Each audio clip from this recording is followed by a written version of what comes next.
There are lots of ways that we can use when we are dealing with paired sample. It's much more easier when we are dealing with paired sample than with independent samples. So in this case, I will use a much more easier and convenient approach in the coding part. So as we all know, the permutation test is simulating resamples with the assumption that the null hypothesis is true.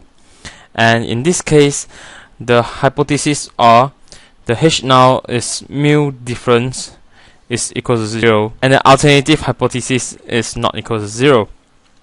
So the permutation of paired sample is that we believe that there is no difference between the before and also the after of a certain process of treatment. Some will use the approach that to resample by shuffling the before and after, and my approach is much more easier, and yet we will get the same result. So let's take a look with this example. So the average is trying to compare several different therapies as treatments for anorexia, and one condition is cognitive behavior therapy. So he collected data on weights before and after the therapy, and he was interested in testing the experimental hypothesis that the cognitive behavior therapy would lead to weight gain. So the data are shown below, and when we shuffle before and after, we can see the difference change from positive to negative. What do I mean by that is that the difference is usually we use the after minus the before. So during this part, we have 82.2 minus 80.5. We have a positive difference. And then when we shuffle, we will have 80.5 minus 82.2. Then that is a negative. So during the coding, this approach is much more complicated, that we will have 2 to the power of n possible permutations, and we will have to do for 29 combinations. So the process and the coding is much more complicated. However, when we are using my approach, it's much more easier. I said that the difference will only change the signs, as we are only allowed to shuffle the before and after. So the fastest and simplest way is to permute the possible negative and positive sign array and then multiply it with the difference array. We'll take a look with the coding part. So first of all, we'll key in the data for the before and after the treatment, and we'll note before as our array to store the information of the before treatment, and then we'll name after to store the information for the after treatment.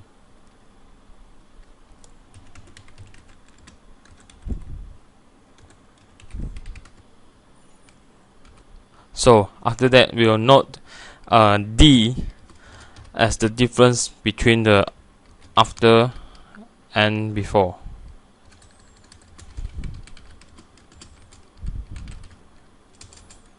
Also, we will have MD0 as our mu difference node, the initial mu difference, which is the mean of D.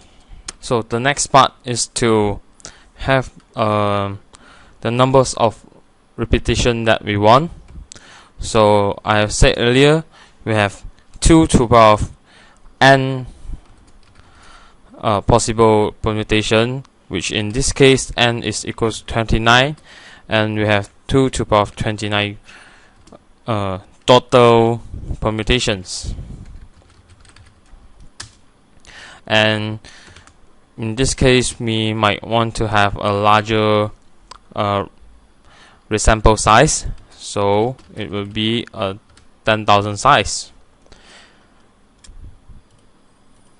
And the next command is to set the seed. Now, do take notice that the numbers that I type into this bracket isn't necessarily be 1, 2, 3, 4. It can be any numbers that you want. This is to generate back the value that we want to investigate the numbers later on. So we don't want to have different randomized numbers. So when we set seed, we will get the same result throughout the process. So the next part is a little bit complicated for someone that haven't used R before.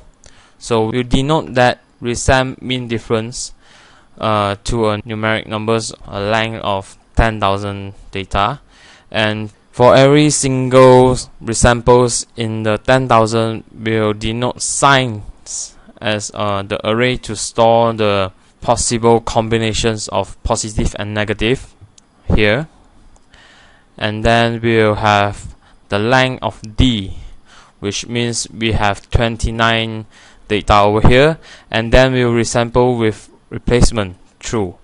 And then the next one is to have resam, which is the D, the difference that we had, and then multiply with the signs.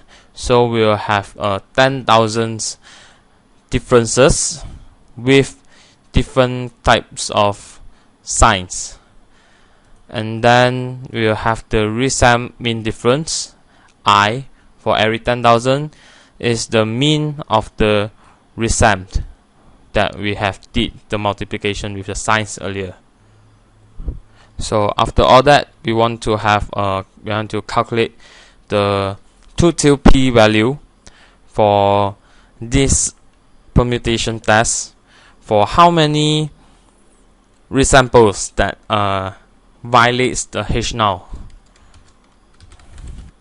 You can see that I named this as the probability of 2-tail, and then to the sum of total absolute resam mean difference that is more than or equals to the absolute of mu D node, and then over the length of resample difference, which means we'll have 10,000 replications, so it will be over 10,000, and then we want to see that how many sets of resamples that violates the H null.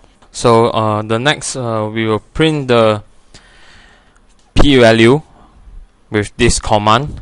So this is actually the things that we want to print along with the probability that we have calculated using R coding. And from this 2-tail p-value, we notice that the probability is 0.0349, which is less than 0.05. So in this case, we'll reject the null hypothesis, and then the alternate hypothesis will be accepted, such that there is difference between before and after the treatment.